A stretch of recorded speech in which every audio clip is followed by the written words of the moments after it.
नमस्कार मित्रों, स्वागत है आपका हमारे चैनल स्टेबल स्टडी में। मार्गदर्शन हमारा, सफलता आपकी। दोस्तों, आज हम इस वीडियो में जीव विज्ञान के अंतर्गत तंत्रिका तंत्र व पारिस्थितिकी तंत्र यानी कि नर्वस सिस्टम और इकोसिस्टम से संबंधित प्रश्नों को हल करेंगे।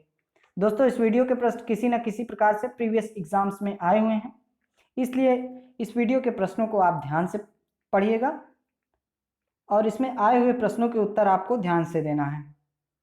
तो चलिए दोस्तों, यदि आपने हमारे चैनल स्टेबल स्टडी को सब्सक्राइब नहीं किया है तो सब्सक्राइब कर लें और बेल आइकन्स को भी दबा लें, जिससे मैं और भी वीडियोस डालूं तो उसकी नोटिफिकेशन आपको मिल जाए। तो चलिए दोस्तों, आज के प्रश्नों की शुरुआत करते हैं। न्यूरॉन क्या होता है? ऊर्जा की आधारभूत इकाई, रेडियोधर्मिता के दौरान निर्मुक्त कण, न्यूट्रॉन के प्रतिकण या फिर तंत्रिका तंत्र की आधारभूत इकाई। तो दोस्तों, इसका आंसर दीजिए। दोस्तों, इसका डी आंसर है। न्यूरॉन जो है वो तंत्रिका तंत्र की आधारभूत इकाई होता है। दोस्तों, तंत्रिका कोशिका यानी कि न्यूरॉन तंत्रिका तंत्र में स्थित एक उत्तेजनीय कोशिका है जिसका कार्य मस्तिष्क से सूचना का आदान प्रदान करना है। क्या कार्य है? मस्तिष्क से सूचना का आदान प्रदान करना न्यूरॉन का कार्य है। तो चलिए दोस्तों, अगले प्रश्न की ओर चलते हैं। मानव मस्तिष्क का कौन सा अंग निगलने और उगलने का नियामक केंद्र है? अनुमस्तिष्क, पोन्स, प्रमस्तिष्क या फिर मेडुला ऑब्लिंगेटा। तो दोस्तों, इसका आंसर है डी। मानव मस्तिष्क का जो है मेडुला ऑब्लिंगेटा अंग जो है वो निगलने और उगलने का नियामक केंद्र है। दोस्तों, ये मस्तिष्क के सबसे पीछे का भाग है मेडुला ऑब्लिंगेटा, और इसका कार्य है उपापचय, रक्त दाब तथा हृदय की धड़कनों का नियंत्रण करना। किसका? उपापचय,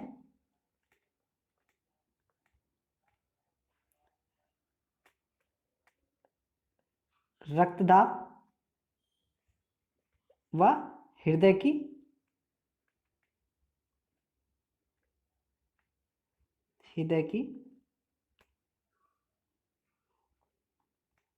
धड़कनों का नियंत्रण करना। चलिए दोस्तों, अगले प्रश्न की ओर चलते हैं।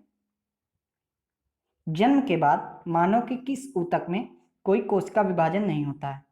कंकाल, संयोजी, जनन या फिर तंत्रिका ऊतक। तो दोस्तों, जन्म के बाद मानव के तंत्रिका ऊतक में कोई कोशिका विभाजन नहीं होता है। किसमें? इसका डी आंसर है, तंत्रिका कोशिका में। चलिए दोस्तों, अगले प्रश्न की ओर चलते हैं। चेतन यानी कि सजीव जीव का मूल अभिलक्षण निम्नलिखित में से क्या है? श्वास लेने की क्षमता, प्रजनन की क्षमता, संचलन की क्षमता या फिर खाने की क्षमता। तो जीव का मूल अभिलक्षण श्वास लेने की क्षमता है, यानी कि ए। चलिए दोस्तों, अगले प्रश्न की ओर चलते हैं। श्वसन है अपचयन, ऑक्सीकरण, जल अपघटन या फिर एमिनीकरण। तो दोस्तों, श्वसन एक ऑक्सीकरण अभिक्रिया है। क्या है? ऑक्सीकरण अभिक्रिया। चलिए दोस्तों, अगले प्रश्न की ओर चलते हैं। मानव के शरीर में सबसे लंबी कोशिका कौन सी है? मानव के शरीर में सबसे लंबी कोशिका कौन सी है? तंत्रिका कोशिका, मांसपेशी कोशिका, यकृत कोशिका या फिर वृक्क कोशिका। तो दोस्तों, इसका आंसर दीजिए। दोस्तों, मानव के शरीर में सबसे लंबी कोशिका जो है वो है तंत्रिका कोशिका।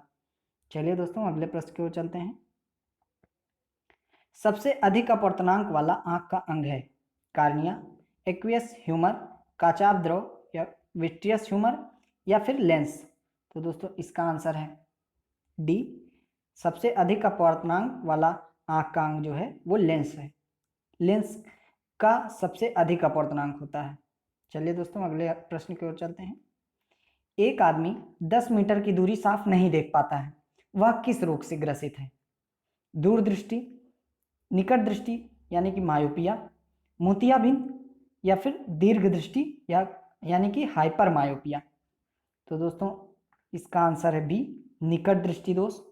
तो दोस्तों, जो व्यक्ति निकट दृष्टि दोष से ग्रसित रहता है वह पास की वस्तुएं तो स्पष्ट देख पाता है, परंतु दूर की वस्तुएं उसे धुंधली दिखाई देती हैं। इसके निवारण के लिए हम अवतल लेंस का प्रयोग करते हैं। अवतल लेंस।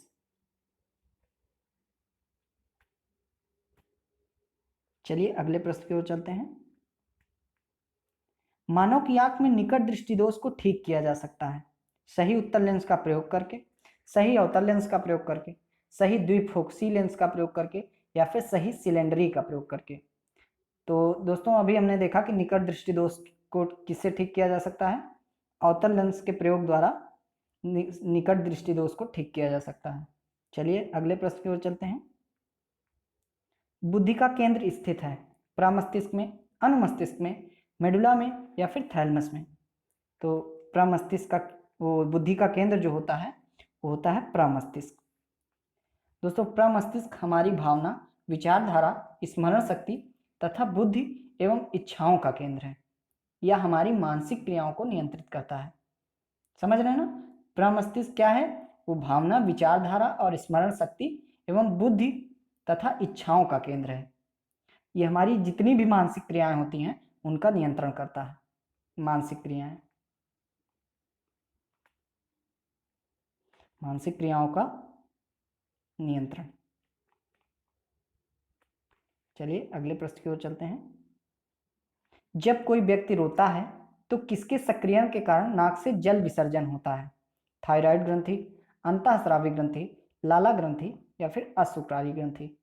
तो दोस्तों इसका आंसर है डी। जब कोई व्यक्ति रोता है तो अशुकारी ग्रंथि के सक्रियण के कारण अशुकारी ग्रंथियां सक्रिय हो जाती हैं, जिसके कारण नाक से जल गिरने लगता है। चलिए अगले प्रश्न की ओर चलते हैं।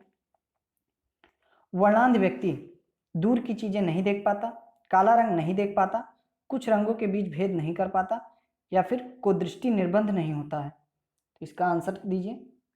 इसका आंसर है कि वह जो व्यक्ति वर्णांध होता है वो कुछ रंगों के बीच भेद नहीं कर पाता है। ठीक है दोस्तों, वर्णांधता एक आनुवांशिकी बीमारी है। क्या है? आनुवांशिकी बीमारी, आनुवांशिक रोग है ये, जिसमें मनुष्य लाल और हरे रंग में भेद नहीं कर पाता। किसमें किसमें? लाल व हरे रंग को पहचान नहीं पाता है। दोस्तों वर्णांधता की खोज सबसे पहले हॉर्नर ने किया था, हॉर्नर। चलिए अगले प्रश्न की ओर चलते हैं। ईईजी का प्रयोग किसकी गतिविधि दर्ज करने के लिए किया जाता है? हृदय, मस्तिष्क, मांसपेशियां या फिर फेफड़े। तो ईईजी का प्रयोग किसके लिए किया जाता है? हृदय, मस्तिष्क, मांसपेशियां या फिर फेफड़े। तो दोस्तों ईईजी का प्रयोग जो है वो मस्तिष्क की गतिविधि दर्ज करने के लिए किया जाता है। ईईजी का फुल फॉर्म क्या है? ईईजी, इसका फुल फॉर्म है इलेक्ट्रो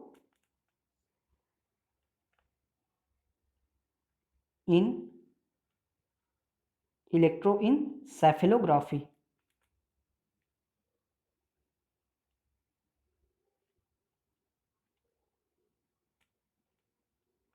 इलेक्ट्रोइनसेफेलोग्राफी ईईजी का फुल फॉर्म है। चलिए अगले प्रश्न की ओर चलते हैं। कशेरुकी रज्जु में से कितनी जोड़ियां तंत्रिका निकलती हैं? तो कशेरुकी रज्जु में से कितनी जोड़ियां निकलती हैं तंत्रिका? चलिए इसका आंसर दीजिए। 13, 31, 12 या फिर 33। तो दोस्तों कशेरुकी रज्जु से 31 जोड़ियां तंत्रिका निकलती हैं। कितनी? 21। चलिए अगले प्रश्न की ओर चलते हैं। मस्तिष्क जिम्मेदार है सोचने के लिए, हृदय गति नियंत्रण के लिए, शरीर के संतुलन के लिए या फिर उपर्युक्त सभी। तो मस्तिष्क जो है उपर्युक्त सभी जितनी भी गतिविधियां हैं उनको करने के लिए जिम्मेदार है। सोचने के लिए भी, हृदय गति का नियंत्रण भी करता है, शरीर के संतुलन के लिए भी मस्तिष्क आवश्यक है। चलिए अगले प्रश्न की ओर चलते हैं। प्रतिवर्ती क्रियाओं का नियंत्रण केंद्र कहां पर है? प्रमस्तिष्क में, अनुमस्तिष्क में, कशेरुक रज्जु में या फिर तंत्रिका कोशिका में। तो इसका आंसर क्या है? तो इसका आंसर है सी, कशेरुक रज्जु में प्रतिवर्ती क्रियाओं का नियंत्रण केंद्र है। कहां पर? कशेरुक रज्जु में, यानी कि स्पाइनल कॉर्ड्स, स्पाइनल कॉर्ड्स। चलिए अगले प्रश्न की ओर चलते हैं।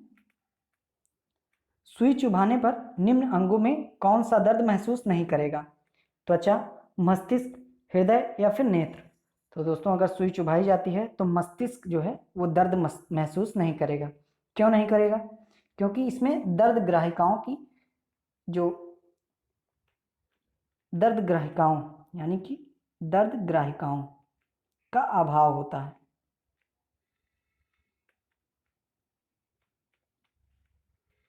इसको क्या कहते हैं इंग्लिश में?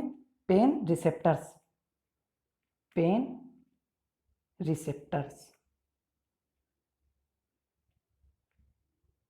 चलिए अगले प्रश्न की ओर चलते हैं। मानव के मस्तिष्क में स्मरण क्षमता कहाँ होती है? Medulla oblongata, cerebrum, brain cavity या फिर सभी में? तो इसका आंसर दीजिए। इसका आंसर है मानव के मस्तिष्क में स्मरण क्षमता जो है वो सेरिब्रम में होती है। कहाँ? सेरिब्रम में। सेरिब्रम मस्तिष्क का सबसे बड़ा भाग है। इसका कार्य क्या है? इसका कार्य है ऐच्छिक क्रियाओं, स्मरण क्षमता, सभी को नियंत्रित करता है। किसको किसको? ऐच्छिक क्रियाएं, ऐच्छिक क्रिया व स्मरण क्षमता आदि का नियंत्रण करता है। चलिए दोस्तों अगले प्रश्न की ओर चलते हैं। मानव शरीर का तापक्रम जाड़ों में घट जाता है, गर्मियों में बढ़ जाता है, ना ही जाड़ों में घटता है और ना ही गर्मियों में बढ़ता है, जाड़ों में बढ़ जाता है। दोस्तों मानव शरीर का तापक्रम जो है ना जाड़ों में घटता है और ना ही गर्मियों में बढ़ता है। तो इसका आंसर है सी। चलिए अगले प्रश्न की ओर चलते हैं। सामान्य मानव शरीर का तापक्रम कितना होता है? 98.4 degree Fahrenheit, 98.8 degree Fahrenheit, 98 degree Fahrenheit या फिर इनमें से कोई नहीं? तो इसका आंसर है इनमें से कोई नहीं। जो सामान्य मानव का शरीर का तापक्रम होता है वो होता है 98.98.6 डिग्री फ़ारेनहाइट। कितना होता है? 98.6 डिग्री फ़ारेनहाइट। और वैसे सेल्सियस में इसका तापमान होता है 37 डिग्री सेल्सियस और केल्विन पैमाने पर इसका तापमान होता है शरीर का 310 केल्विन। चलिए अगले प्रश्न की ओर चलते हैं। जीवों के उनके पर्यावरण के संबंध में अध्ययन को क्या कहते हैं? प्राणी विज्ञान, बहुपद विज्ञान, कीट विज्ञान या फिर पारिस्थितिकी विज्ञान? तो जीवों के उनके पर्यावरण के संबंध में अध्ययन को पारिस्थितिकी विज्ञान कहा जाता है। इसका डी आंसर है। चलिए अगले प्रश्न की ओर चलते हैं। खाद्य श्रृंखला का सबसे निचला स्तर क्या है? उपभोक्ता, दूसरा उपभोक्ता, उत्पादक या फिर उपर्युक्त में से कोई नहीं? तो खाद्य श्रृंखला का सबसे निचला स्तर जो है वो उत्पादक होता है। कौन होता है? उत्पादक। इसका सी आंसर है। चलिए अगले प्रश्न की ओर चलते हैं। निम्न में से कौन सा प्रक्रम वायु में CO2 की मात्रा को नहीं बढ़ाता? CO2 यानी कार्बन डाइऑक्साइड। चलिए, श्वसन, प्रकाश संश्लेषण, पेट्रोल का जलना या फिर वनस्पति का वायवीच है? तो इसका आंसर दीजिए। इसका आंसर है बी, प्रकाश संश्लेषण जो है वो वायु में CO2 की मात्रा को नहीं बढ़ाता है। चलिए अगले प्रश्न की ओर चलते हैं। संकटग्रस्त प्रजातियों को किस रंग की डेटा बुक में दर्शाया जाता है? संकटग्रस्त प्रजातियां नीली, काली, लाल या फिर हरी? तो इसका आंसर दोस्तों सी है। लाल रंग जो लाल होती है IUCN की रेड डाटा बुक, IUCN की रेड डाटा बुक, क्या रेड डाटा बुक में संकटग्रस्त प्रजातियों को दर्शाया जाता है। चलिए अगले प्रश्न की ओर चलते हैं। सौर ऊर्जा का सबसे बड़ा यौगिक कारक कौन है? बैक्टीरिया, प्रोटोजोआ, कवक या फिर हरे पौधे? तो सौर ऊर्जा का सबसे बड़ा कारक कौन सा है? हरे पौधे हैं। डी है इसका आंसर। चलिए अगले प्रश्न की ओर चलते हैं। वह वर्णक जो वनस्पति को पराबैंगनी किरणों के दुष्प्रभाव से बचाता है कौन सा है? क्लोरोफिल, कैरोटीनॉइड, फाइकोसाइनिन या फिर प्लास्टिड? तो वनस्पति को पराबैंगनी किरणों के दुष्प्रभाव से कौन बचाता है? तो कैरोटीनॉइड बचाता है, यानी कि बी। चलिए अगले प्रश्न की ओर चलते हैं। जापान में पाया गया यूसो रोग किसके कारण प्रदूषण से संबंधित है? PCB, कैडमियम, PAN या फिर अम्ल वर्षा? तो जो जापान में यूसो रोग पाया गया था वो PCB प्रदूषण के कारण होता है। PCB यानी कि पॉली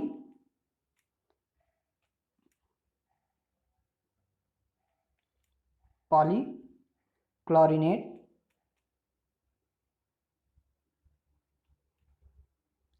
क्लोरिनेट बाइफेनाइल, बाइफेनाइल। दोस्तों यूसो रोग जो है सबसे पहले जापान में वर्ष 1968 में देखा गया था। कब देखा गया था? 1968 में। चलिए अगले प्रश्न की ओर चलते हैं। सबसे अधिक स्थायी पारिस्थितिकी तंत्र कौन सा है? मरुस्थल, महासागर, पर्वत या फिर वन? तो सबसे अधिक स्थायी पारिस्थितिकी तंत्र जो है वो महासागर है, बी है इसका आंसर। चलिए अगले प्रश्न की ओर चलते हैं। किस कारण से जल का भारी धातु प्रदूषण होता है? पेंट, लकड़ी जलाने, घरेलू मलजल या फिर अम्ल संयंत्र? तो दोस्तों सबसे ज्यादा जल का प्रदूषण जो होता है वो घरेलू मलजल के कारण होता है। चलिए अगले प्रश्न की ओर चलते हैं।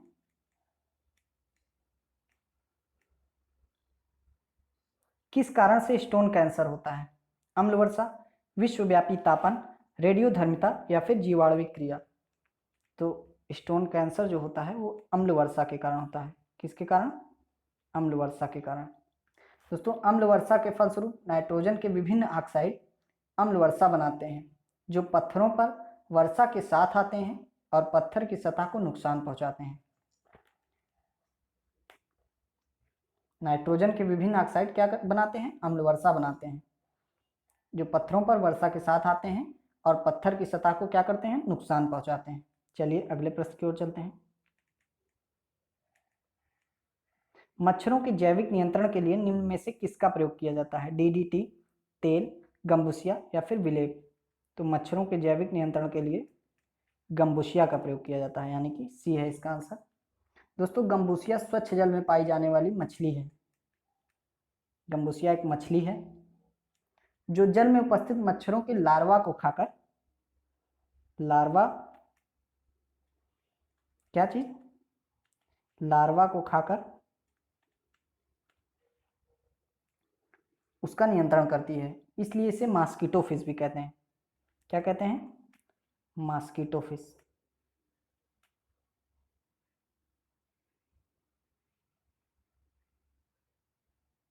मॉस्किटो फिश मच्छरों के लार्वा को खा जाती है। चलिए अगले प्रश्न की ओर चलते हैं। जीवित कोशिका में रेडियोधर्मी तत्वों का पता किस तकनीक से लगाया जा सकता है? अपकेंद्रण, क्रोमेटोग्राफी, ऑटो रेडियोग्राफी या फिर उपर्युक्त सभी?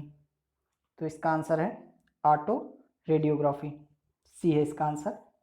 ऑटो रेडियोग्राफी द्वारा जीवित कोशिका में रेडियोधर्मी तत्वों का पता किसके द्वारा लगाया जा सकता है? तो ऑटो रेडियोग्राफी तकनीक द्वारा लगाया जा सकता है। चलिए अगले प्रश्न की ओर चलते हैं। जलीय जीवों के जीवित रहने के लिए अपेक्षित अनुकूलतम घुली हुई ऑक्सीजन का स्तर मिलीग्राम प्रति लीटर में है।